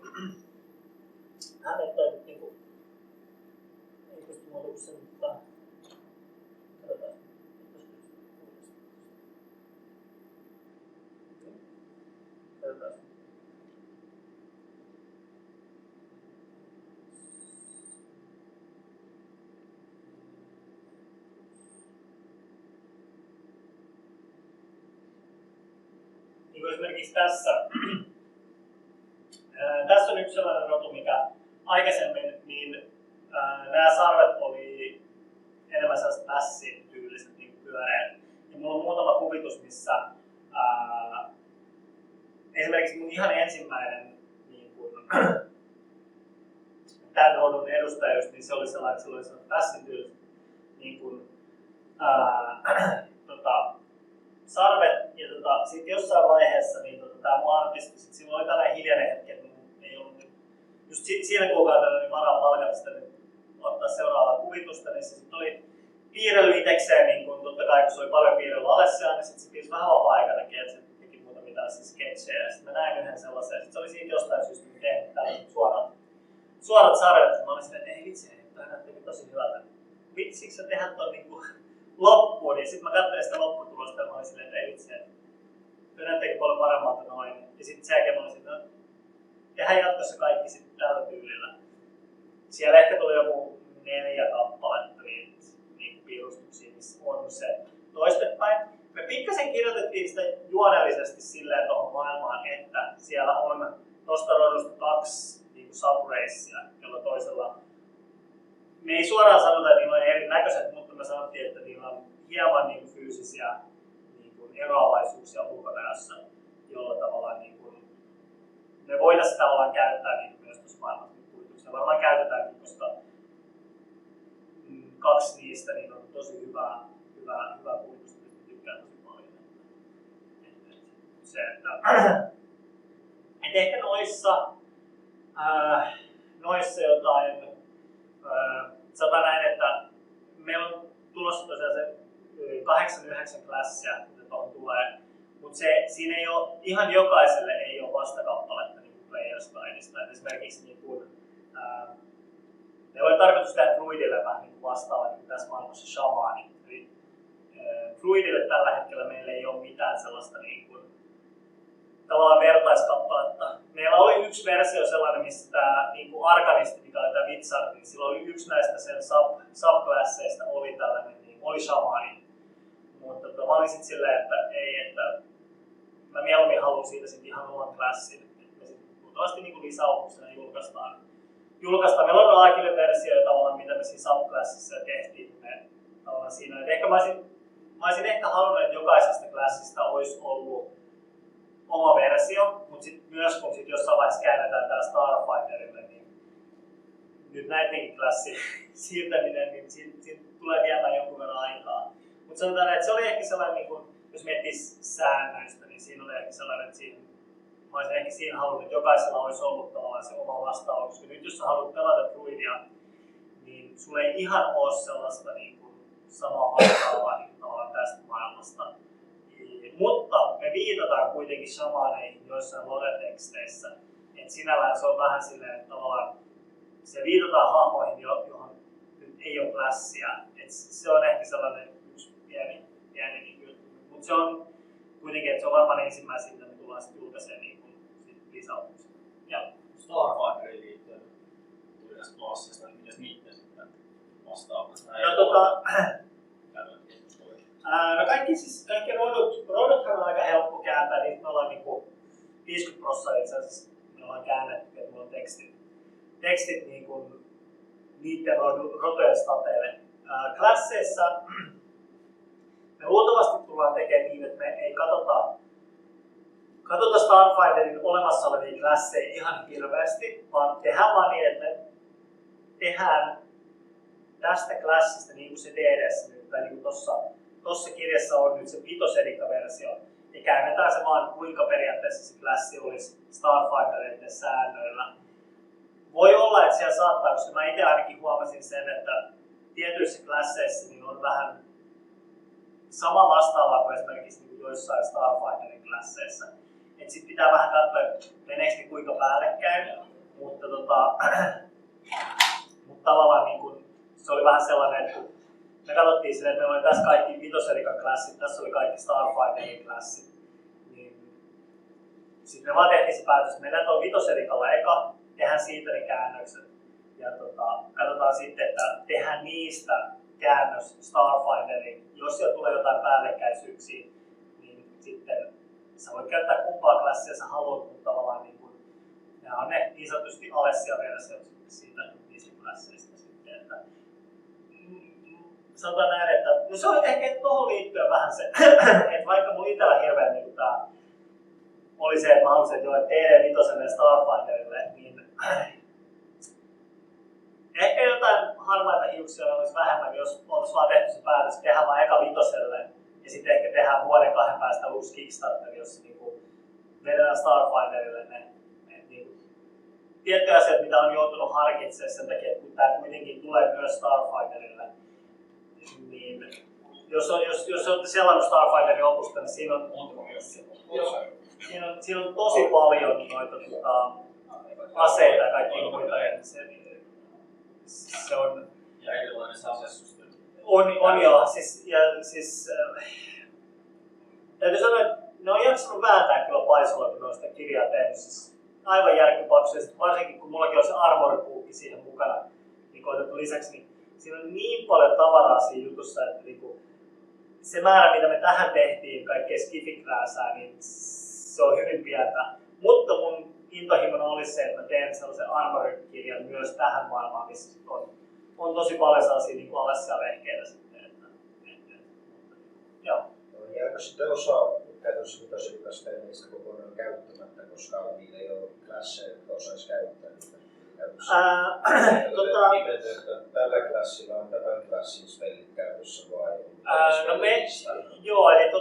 Me tullaan tekemään niin kuin silleen, että tietyt esimerkiksi Arkanista käyttää totta kai lisardia niin ihan suoraan joo. Että siinä on niinku suoraan se, ja sama juttu oikeastaan niinku noilla muillakin niinku skifi tai niinku psionic-klasseilla ja tällaisilla. Tuossa niinku pikkuhiljaa. Tuo tulee kohta sulufaneja. Joo. Niin mutta